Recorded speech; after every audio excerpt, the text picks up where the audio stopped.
assault weapons. I think the very terminology assault weapons tells us what they're used for. And I have in mind a case that occurred in Maryland a few days ago where one person shot two others. And sadly, of course, he's a human being, as we all are, the shooter, but he was then killed. But he was using an ordinary weapon, and he was involved in some romantic adolescent struggle. And it occurred to me that imagine if he had an assault weapon, the damage he could have done before he was stopped.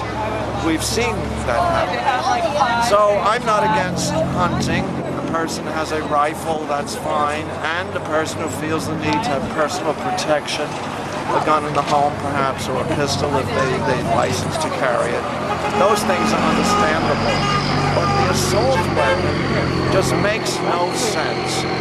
The only thing I can think of is that there are individuals that get some sense of joy when they go to a shooting range and like to hear all that noise. But the choice is, if we allow that, somebody will get a hold of such a weapon and more children will die. How do you suggest that we stop the school shootings, though? I mean, specifically. In particular, our society is extraordinarily violent. We see it in games that we're told to play. They often have assaults going on in there. And again, the way is to remove guns and to provide social service care for students. One of the students who committed this mass murder was thrown out of the school because of bad behavior. Yeah. That's not the way to do it. And I'm sure he had a long history of that occurring in previous grades. I'm a professor. I taught for 40 years at the City University of New York, and then another 10 years up here at SUNY Morrisville. And I remember my father turning to me they were proud. My mother went to the 8th grade. My father went to first year high school. And they took me out to dinner. And during dinner, Dad said to me, I always wanted to ask a teacher something. I said, what's that, Dad? He said, are you fair to all your students? And I said, yes. And then he leaned over and he said, even the ones you don't like. Well, I had just begun teaching, and I thought I'd always like all of them with the same amount of love, but you do run into them that have special needs and an occasional student that tries your patience.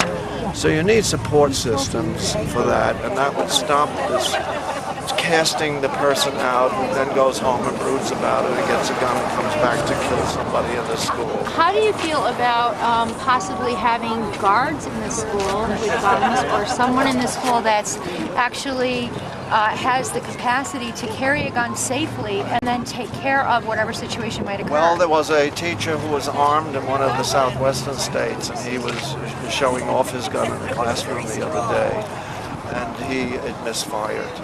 So I don't think a school you want guards at churches, at school. I mean, I understand what you're saying. Right. But it's a false grasp of safety. Okay, safety comes from teaching love and teaching concern. Oh. And we don't have that in our society. Right.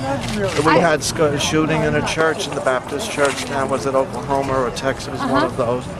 I mean, you can't cover all things. Right. So what will happen? You see, I also taught systems analysis, and I was the ombudsperson of a college, which meant even if you have a well-designed system, and even if you have good people running this system, something might go wrong and will go wrong sooner or later. You need an intervention. So with these assault weapons available in the environment, there is no way that you will totally control them. Somebody will get one if they want one. So basically, what would you like to see happen? Well, I'm here because I really think we all want the same things. We want a peaceful community. We all want peace. And I think it's unfortunate that it comes out looking like conflict where we are right now. But I believe that we can make a difference here, and that this is a very big issue with a lot of solutions. And if we can all come together and work together, I think we can bring about a more peaceful, safer, happier community around the whole planet. Yeah. Do you have any suggestions as far as to help prevent school violence? I mean, well, I think if we could create groups that the Windsor School, the mothers got together and created a group called Up With Life, and their incidence of bullying has dropped dramatically. So they're all about being for life and being for unity, and I think if our schools could start with that to help support kids and support one another to lessen the bullying in schools. You know, people obviously are hurting and they're not well, and that's why they do the things that they do. And if we can get right to the root of it, I think that's what we have to do. Thank you. Well, I'd like to see, first of all, working with the schools, have more counselors there, and to work with the kids to know that we really need to reach out to all kids, those shy ones, the angry ones, and have counselors there to really help them deal with the deeper issues. And we definitely need the metal detectors and better windows, and no assault weapons. Have your guns for hunting, but no assault weapons. Even that, I gotta be careful. That man in the White House, he doesn't care. He's going to do what the NRA says. God bless these kids. What I hope is, I don't think the politicians are going to do anything now, because look at the idiots across the street. You know, they use the same damn slogans. But what I hope is, within a year or two, these kids are going to be voting, and we can get rid of some of these politicians. I think what we should do is like Claudia Tenney. Publish how much money she gets from the NRA. Like Cruz, publish how much money he gets. Rubio, the same thing. When that kid in Florida said to Rubio, "Will you still support the NRA?" Rubio walked away. He wouldn't even. This was after the massacre. That's how much control the NRA has of our politicians. So, I have a question for you, sir, if you don't mind. How would you suggest Norwich High School and the schools around this community keeping our children safe from any more violence, anybody coming in and shooting our children? well, see, that's it. Like I said, I've traveled all over the world, and I used to go to England regular, and back when the IRA was troubled, you get used to. It's a horrible thing, but you get used to people standing around with machine guns protecting buildings. And even though God forbid, don't arm the teachers. That's the worst thing, because the NRA probably is going to say, let's arm the kindergarten kids, you know. But in China, you got used to the guys with guns. In Egypt, you got used to the guys with guns. After a while, you almost forget it, you know. It's got to be. I hate to say it, but until we have some intelligent control, until we can ban assault rifles. That's another thing. Why do you need an assault rifle? What do you need it for? If so you can put 15 bullets in a rabbit. The next thing you would do is, let's use a 50 caliber to kill a deer, or maybe a 105 millimeter howitzer to kill a bear. You know, it's ridiculous. I mean, back when I was a kid, you couldn't buy a machine gun. You know, it's the way it should be now. So basically you're saying that assault weapons are the things that should be banned, but all other guns should be allowed. Well, ordinary guns, sure. Hunters been hunted. I hunted all my life. When I first got married, I fed my family on what I hunted. But then after I got disgusted, I mean, I don't need the food. I'd rather see the deer run. I'd rather see the turkey stung. But we got to protect the kids. How do we do that? Well, if we have to put a security guard in these schools, but I mean, armed a security guard, but not the teachers. No, right. no. Someone who knows what they're doing and has absolutely trained for that kind of thing. Yeah, sure. A policeman, you know. Yeah. Okay. Yeah, I'll hire an ex-policeman or a retired policeman. Yeah. Cool. Well, thank you so much. Hi. Basically, what exactly would you like to see done to help protect the children in the schools? Well, first of all, there should be a total ban on assault weapons. It is unnecessary. The only people who should have it in the military. The rest of it is not a sport. It's just ridiculous. And I think those people who have assault weapons are like a little man who has a big dog. And that's it. Now, I'm a shooter. I've shot skeet, I hunt, etc. But there is no room for assault weapons in this society, except for the military. And they should be right off the streets. That's my opinion. Thank you. We're not talking about banning all guns. We know that guns are not going to be banned. outright. But moderate gun control means people who own guns should have to have a license. Guns should be registered. It means ensuring that certain categories of guns are not available to private citizens or to people who haven't had particular training and who are not subject to military or official discipline. For example, high-power, rapid-fire weapons like the ones that we banned in Australia. If Ms. Peters and the UN can't tell the difference between the good guys and the bad guys, I think we're all in trouble. The fact is, breathing, it's as simple as water quenches thirst. Food quenches hunger. Good people know that a firearm will protect them. It goes back to humanity. I mean, people can tell the difference between criminals and bad governments and Mother Teresa. But let me say this. Ms. Peters, the audience deserves to know the truth. What you're really after is a global permission slip. Your definition of moderate is the most extreme definition imaginable. From your own words, here you are in a CNN interview in October 2003. You want to ban every rifle that can shoot over 100 meters. On CNN, every rifle over 100 meters. That's a football field for people back in the U.S. That's every hunting rifle in the United States. The founding document of IANSA, your very own organization, says, and I quote, reduce the availability of weapons to civilians in all societies. Duck hunters in Australia taking away their pumped shotguns. Here's your ad. And I can give you all these NGOs you work with, pamphlet after pamphlet after pamphlet. I can stack them to the ceiling where you call for no to individual armament. So let's be honest. You want to take guns away from all people, a global bureaucracy to do it. We're not going to let it happen. So is that true? Okay. This here is an initiative that one of my friends has taken up on his own. It calls for the superintendents from the school systems around Shenango and Madison County to go to a seminar put on by Lieutenant Colonel Grossman. He's a renowned expert. He's been involved with the investigations of the school shootings across the country, and he's even investigated some internationally. This is something that we can all agree on, even them over on the other side.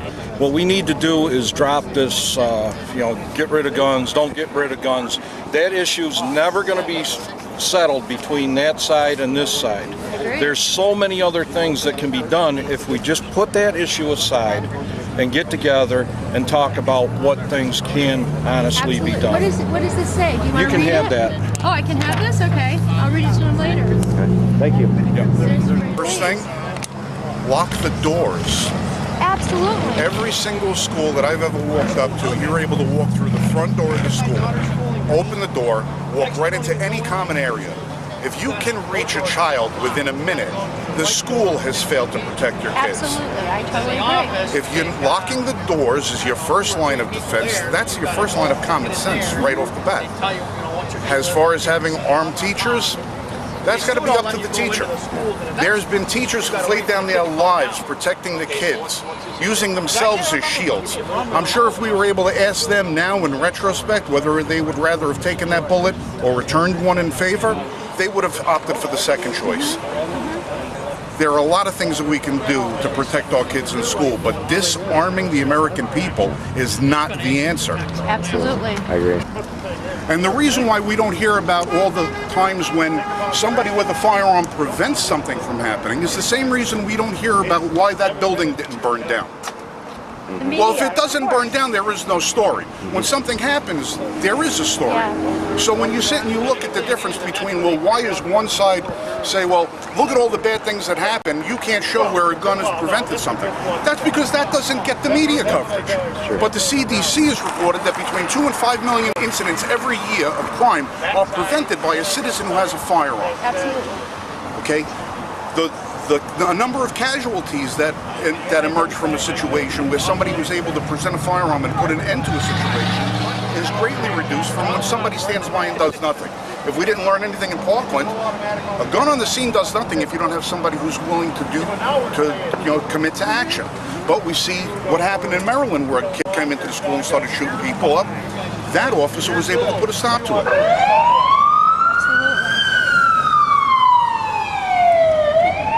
Guy comes into a school, starts shooting, into a church, starts shooting it up. Who put it into it? An NRA instructor with an AR-15. Go back to Kent State. You had that lunatic up in the clock tower shooting people. I remember that. Who put that guy down? The police. How did they do it? Because students who went to that school, went to their trucks, got their rifles, and kept that shooter at bay, and given enough time for law enforcement to get up there and respond to it. Yes. Had those students not been armed, that wouldn't have happened.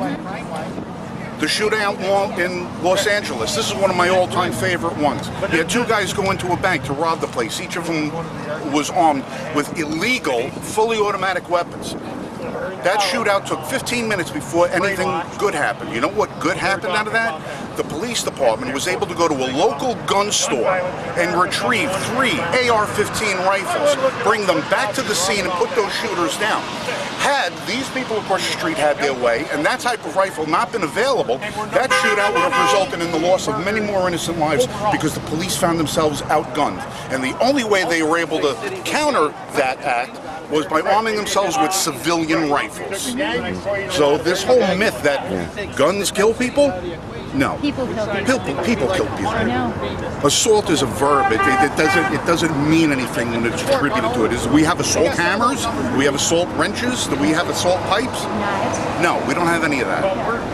So this whole side, I just do not understand why they can't seem to understand that being defensive is your best offense. Are these people willing to put a sign up in front of their own home that says this is a gun-free zone? That's an excellent point. He was talking about school boards. Is it okay if I get you? I don't. Okay. He was talking about school boards. One thing you got to remember: the school boards are also controlled by the state because they're controlled by the Board of Education. The Board of Education sends their edicts down to the school boards, and the school boards are supposed to follow that. So they really don't. They so when really they have a don't school have. board meeting, they really can't decide anything. Well, they can. They can and they can't. There's certain things that they can. There's certain things that they can't because the state Board of Education gives them their edicts that they have to follow. Okay, so how do the parents get together and make that happen? The parents, just like what's over Well, this here. initiative here is calling for the school systems to come to this seminar and listen to this gentleman about what he has to say about school safety. The hope is that the superintendent will attend from the 25 school systems in Shenango and Madison County. The Board of Education would send representatives to attend, and the PTA would send representatives. The PTA could take an active role in forcing this issue and getting it put into the budget to make these changes to make our children safe. Okay, do you believe that if enough parents got together and said this enough is enough, we're going to make this happen somehow and have a meeting with the school board or the state board of education? Do you think that would? I mean, this is great to have people instructed. That's wonderful, you know, and to have people there to listen to what's going on. But holding a sign on one side of the street isn't really doing anything. No, but the thing is, in today's day and age, you don't get people that are active. You know, there should be a couple hundred people out here on either I don't think a side. lot of people knew about it. We just knew about it because there was a sign put on our lawn. Actually. Well, but I think more people would be involved. I do think that parents are very, very preoccupied. Two people work, they get home from, but they still care about their children. Most people care about their children, right? They want something good to happen. We have 2 grandchildren. He's a substitute teacher. We have a reason to have those kids protected. We have a lot of friends. A lot of administrations are friends. So, you know. I think. Stop the violence in schools. What do you think? Do you have any ideas? No? What's your school having the faculty? Who's down there to protect you? Yep, they got a police chief down there that has a gun. Nice. You feel safe with him? There you go. Thank you. Okay. They lost their lives and they're singing the anthem. And it's stupid because they don't understand what the song means. And then we fought with guns. They're taking the guns away. and it's just stupid. They need them. And they're singing all the patriotic songs, and there's not even a flag over there, is there? They're just fake flags. They just like made a flag and drew on it. Oh, I died. Thank you. Okay. How about we look at saving our children and stuff with the mental health issue that's around? I know a 15-year-old right now, real close to my family, that has had 2 specialists and a primary doctor both say, and her psychologist saying that she needs to be seen by a psychiatrist. 2 months before her appointment. 2 months. And then when she did get the appointment, they told the psychologist at the school, you need to see her twice a week. The phone call back to those parents, I'm already turning kids away. I can't do that. How about we start taking care of our kids there? If she didn't have the support system of her family, where would she be now? They want to care about their kids, maybe they'll start with their mental aspect on it. Educate people. Educate the kids. I mean, I don't know really where to begin with it. It's not the gun. Nothing to do with the gun. It's society itself. Go back to spanking your kids a little bit, maybe. Teach them to have a little respect. I don't know what the answer is. Really don't. Thank you. There's an old saying, right church, wrong pew. Okay? What we all want is we want safer schools for our kids. But taking people's guns away has been proven time and time again not to be the solution. Like this gentleman here said, we need to teach respect, we need to teach dignity, we need to give kids a good moral upbringing, and the solution will solve itself, more or less. I mean, we'll give these kids an opportunity to know what life is about, and we'll give them the attitude that God-given rights are that. They're God-given, and God will give them to us and not take them away. And I believe that our Second Amendment is a God-given right, and is for us to protect, us to cherish, and we'll fight right to the T if we have to make sure that those are kept. I think the violence starts in the home. You allow your kids to watch all these violent videos. You let them spend hours and hours on watching these things and playing with these video games. You don't discipline your kids. You just let them play by themselves. You don't take them and do anything with them. You abort your babies so that you don't show that there's any value in life. You need to stop aborting your babies and show your children that life is important. Maybe you should take your children to church and teach them about God and about the love of God and God's love for life and the importance of life in God's eyes. You fail to teach your kids any of these things, and then you wonder why your kids act like they do. They have no respect. You go to school, they act up on the school buses, they act up in the halls. Nobody can teach them anything because all they do is clown around, and they don't respect their teachers, they don't respect their bus drivers, they don't respect anybody, they don't even respect you.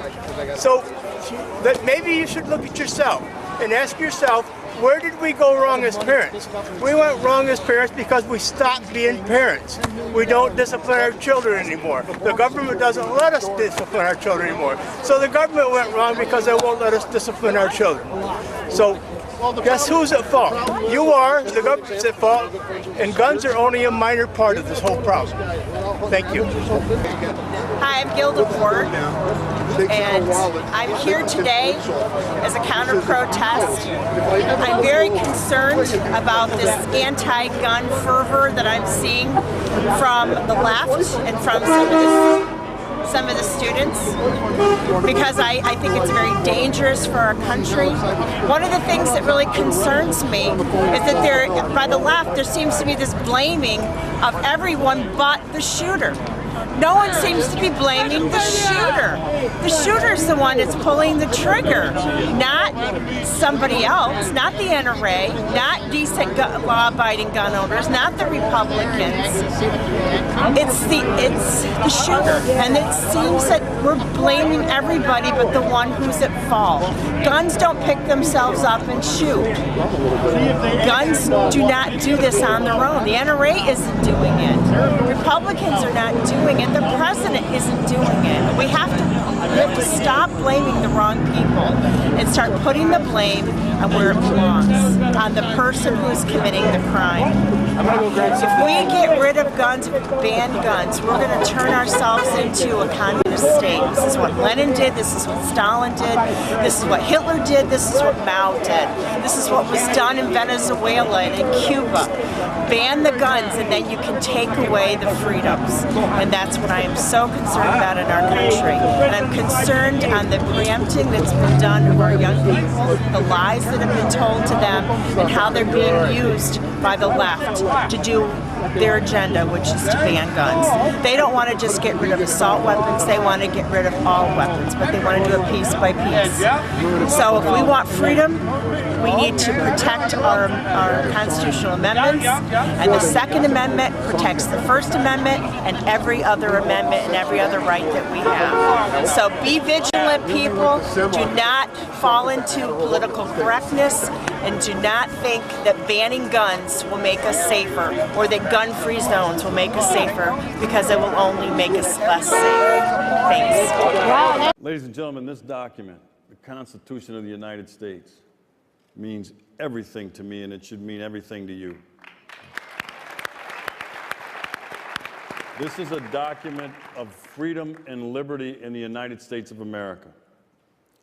I took an oath to defend this Constitution, and gosh darn it, I better live up to that oath. These are your rights. They are not my rights. I am a defender of your rights. Now, as it relates to the Second Amendment, it has special meaning to me. And here's why. As you know, when this country was formed, this Constitution didn't apply to the slaves. But guess what? This Constitution allowed the brilliance of the Founding Fathers. This Constitution allowed for us to eventually get it right.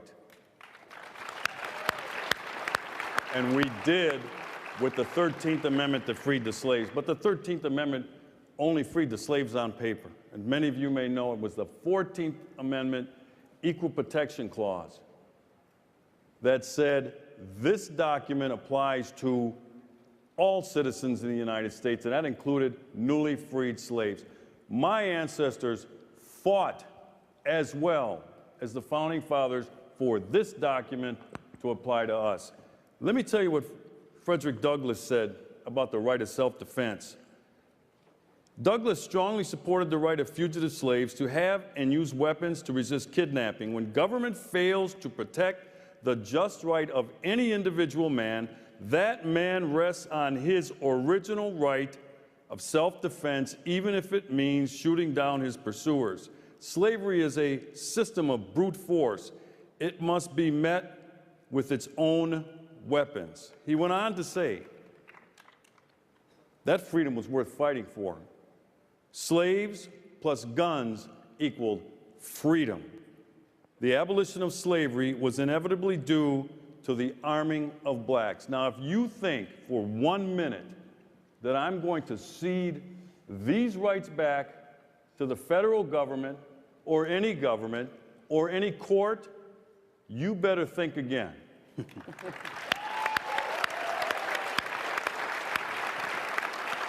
Ladies and gentlemen, I will fight for your rights under this document like it were my right, and it is. And I will die fighting for this document. Thank you. Let me make sure that you understand I'm not here representing the NRA. I'm not even a member. Okay?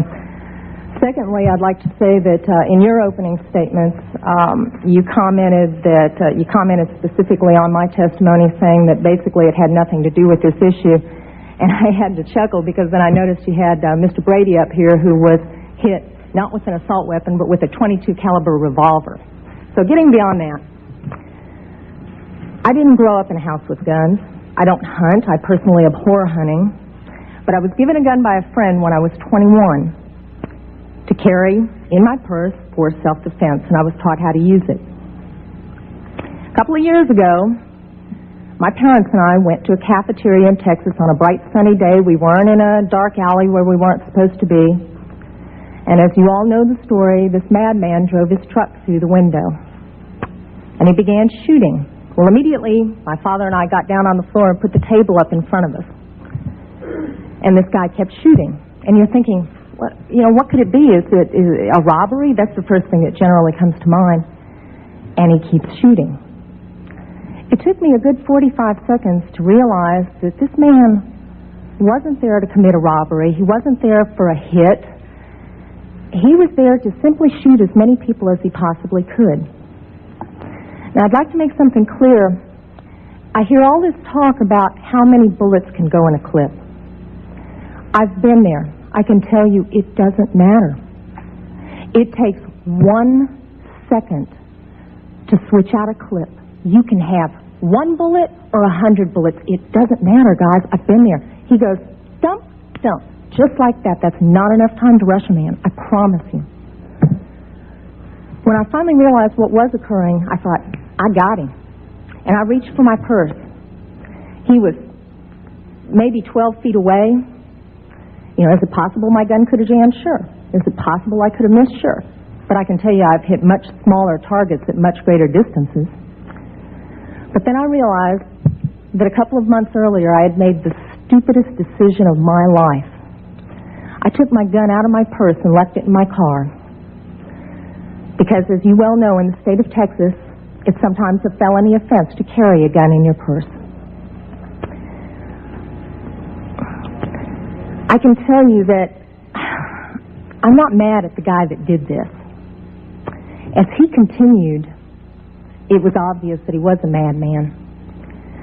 My father, at that point, said, I've got to do something. I've got to do something. He's going to kill everybody in here. And he rushed the man. No way. This guy turned, shot him in the chest. He went down, was obviously mortally wounded. For whatever reason, that made the man change directions and go off to my left. Shortly thereafter, someone at the back of the restaurant broke out a window. When I saw what looked like an opportunity to escape, I turned around and I grabbed my mother by the shirt and I said, come on, we've got to run, we've got to get out of here. And then my feet grew wings and I was out the back window.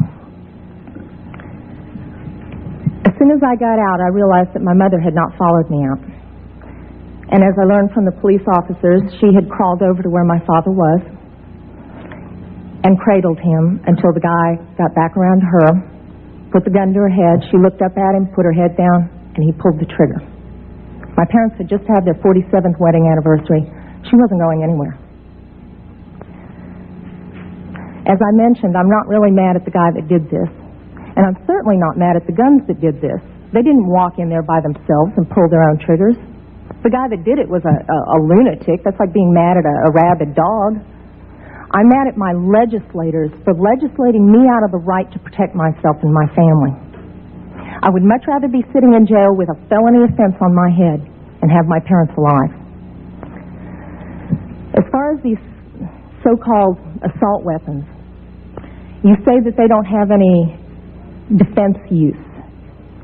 You tell that to the guy that I saw on a videotape of the LA riots, standing up on his rooftop, protecting his property and his life from an entire mob with one of these so-called assault weapons.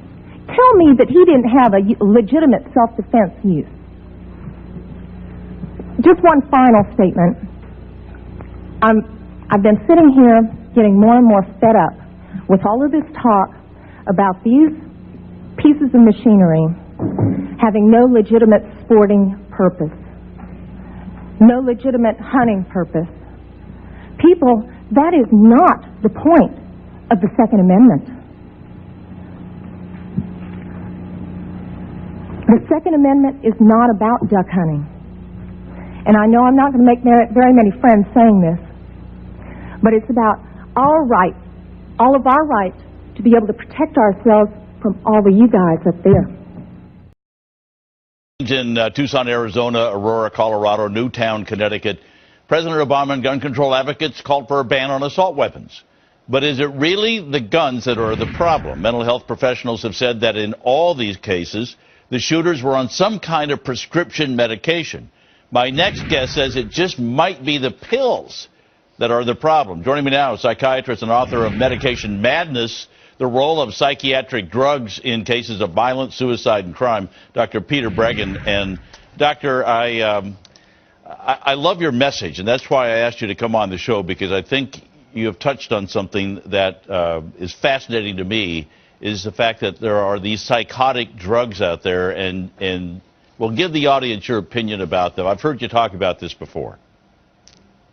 Well, there's no doubt that psychiatric drugs can cause violence, and the most widely used ones, including particularly the antidepressants, the newer ones like Prozac and Paxil and Celexa, and also the benzodiazepines, the tranquilizers like Xanax and Klonopin, and then also the stimulant drugs we give to children. All of them have a significant association with violence. If you take a look at all the reports to the FDA about drug violence, all the drugs that we use, most of them, the vast majority, have no association with violence. And then those three groups I just mentioned, the psychiatric drugs, have many, many more times the number of reports of violence. So it's clearly established. But you have somebody that comes to you and they are mentally ill. What do you do?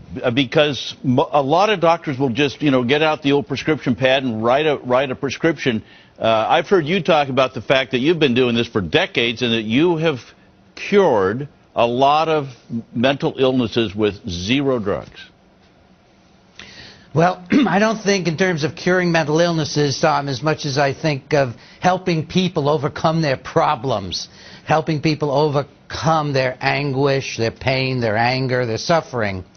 And in my experience, and I think this is the absolute truth, what really helps people is a good, solid, caring relationship with somebody. And a therapist or psychiatrist, I'm a psychiatrist, who says, in effect, you can take charge of your life. You can be responsible for your life. You can learn how to handle your emotions. You can learn to live by better values. But that's not the current approach in psychiatry. You'll hear nothing in psychiatry about taking charge of your life, taking responsibility, or living by values. Instead, psychiatry turns people into machines and says, you have a biochemical imbalance, which is untrue. We've got a drug that can cure the biochemical imbalance, which is untrue. And those things make people feel more helpless and more out of control. So I think we need to get back to good, solid human relationship as a way of helping people. Are you persona non grata at the Psychiatric Association meetings? Well, I suppose I might even be subject to violence since we're talking about that. Yes, psychiatry is just a handmaiden now of the pharmaceutical industry.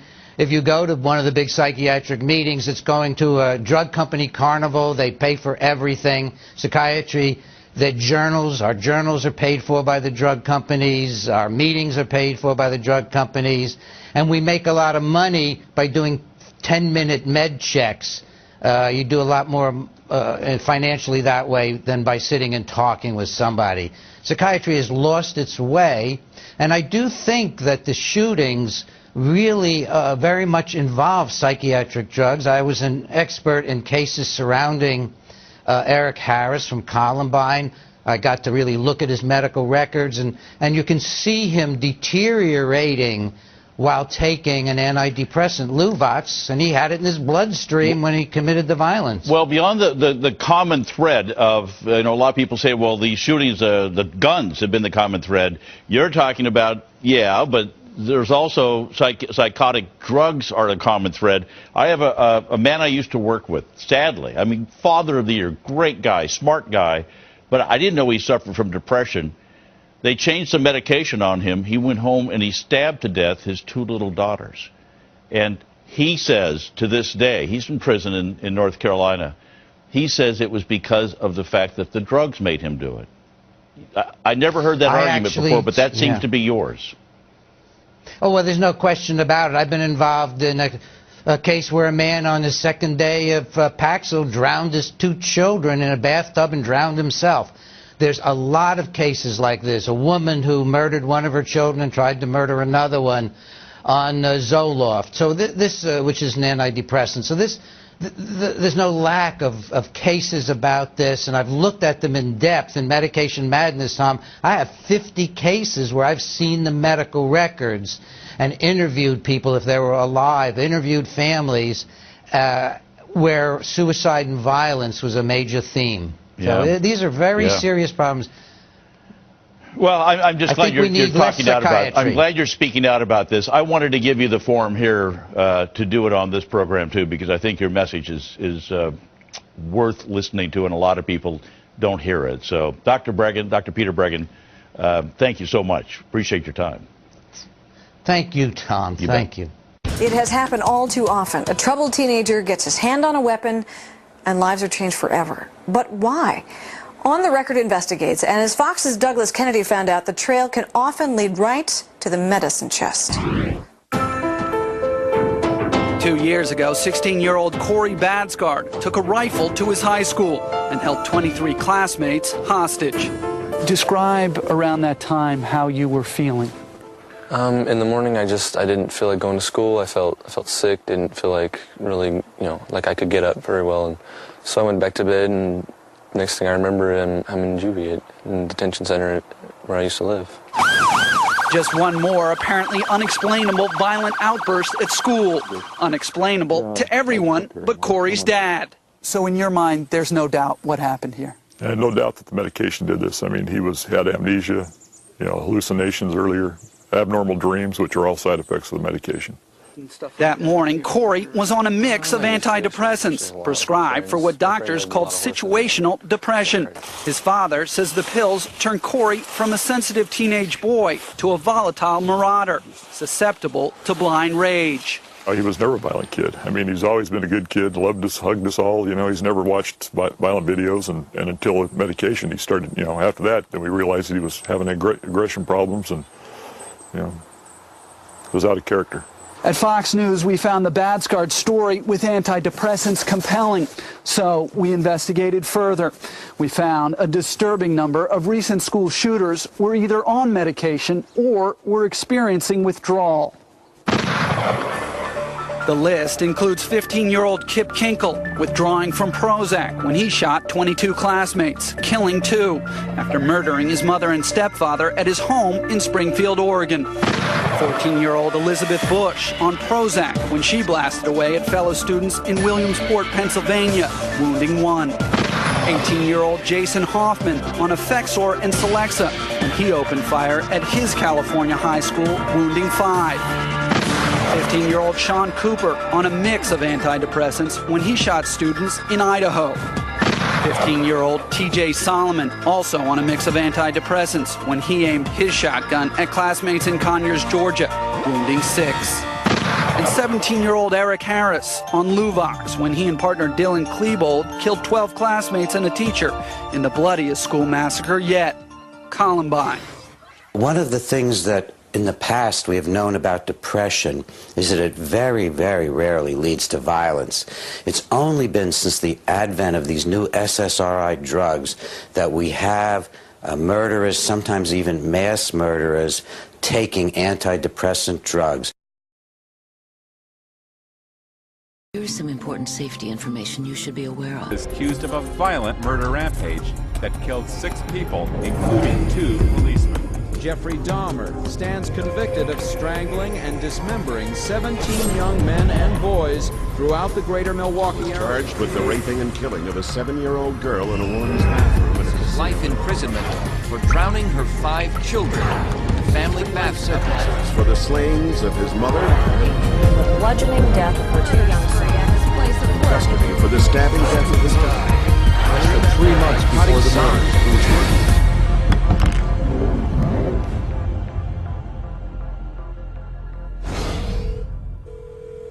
Police department?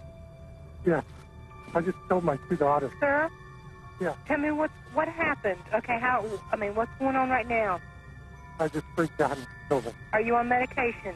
Yeah. What kind of meds are you on, sir? I'm on antidepressants.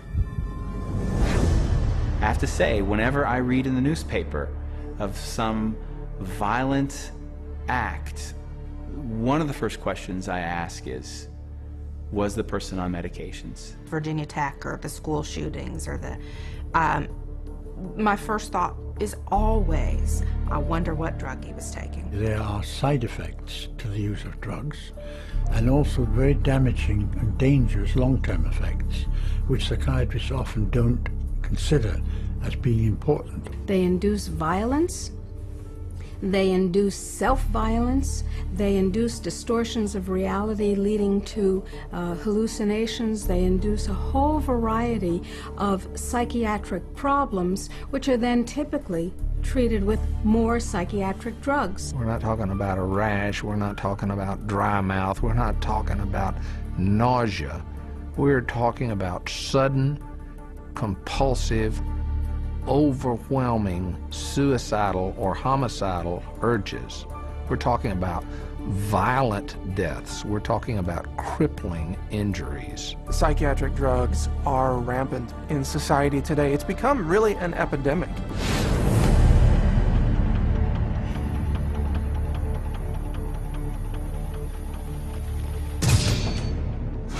The first drug that they put him on, I did not like it. He had very bad reaction. He became a completely different person. He was very, as you would say, aggressive. He became obsessive compulsive, paranoid about bad guys, afraid of dying. He started sniffing his hand 20 to 30 times a minute, out of control rages. He couldn't think straight, he couldn't act straight. It made him irritable, it made him violent. At one point he threatened to kill himself and to kill me, and he was only 6 or 7 years old. From the moment that I started taking these drugs and to the moment that I stopped, all that happened in my life was things got worse. Depression got worse, the anger got worse, the outbursts got worse. I had no idea what was happening to me. I would start quivering and shaking. I would drop onto the ground. Literally, I could not control anything. Within 4 hours of taking 25 milligrams of Zoloft, I was standing on a balcony at a church. And again, there was the thinking, I'm going to jump.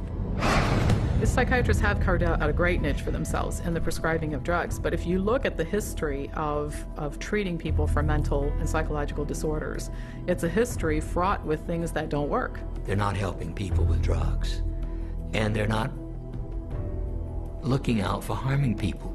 They're ignoring the harm that's coming from all of these drugs. We see suicidal thoughts, we see suicide, we see profound depression, mood swings. This is 911. Who is this? My sister's trying to kill herself. Stop trying to kill herself. Where is your sister? What is she trying to do? Take pills? For what? No, my dad's home now. Hold on, tell me! Stop trying to kill herself! No, you're not going to die. No, you're not going to die. Oh, no! Oh,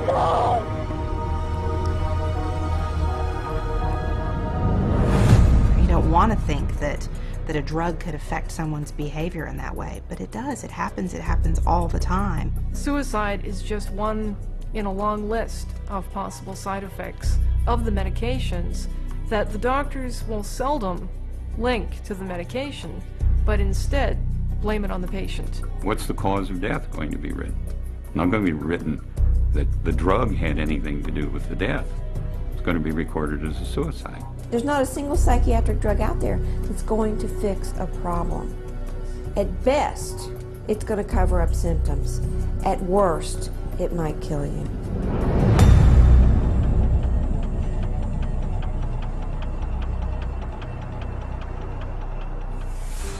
She went to get the laundry, his laundry, which hangs from a hook in Matt's closet.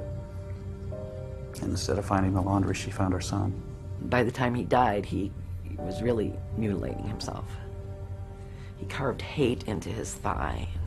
He had gone into his closet that night, tied a rope around his closet rod, put it around his neck, shut the light off, knelt down. I ran back to him and I touched his back and I says, "No, honey, he's cold, he's gone." I'm as certain as I can be that Celexa killed my daughter. I will always blame my son's death on psychiatric drugs.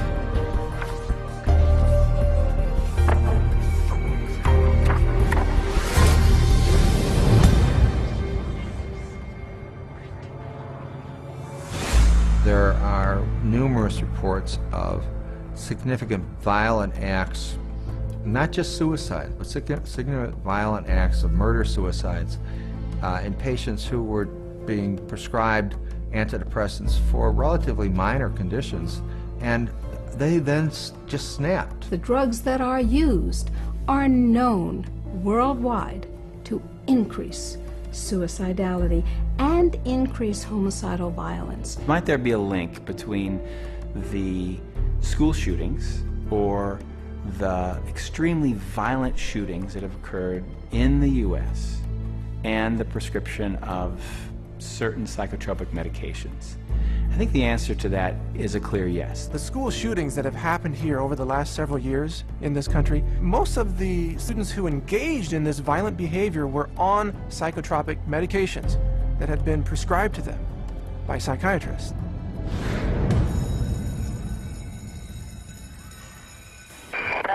Where's your emergency? There's been a shot at Westside High School, Middle School. Been what? It's been a shot at Westside Middle School. Okay.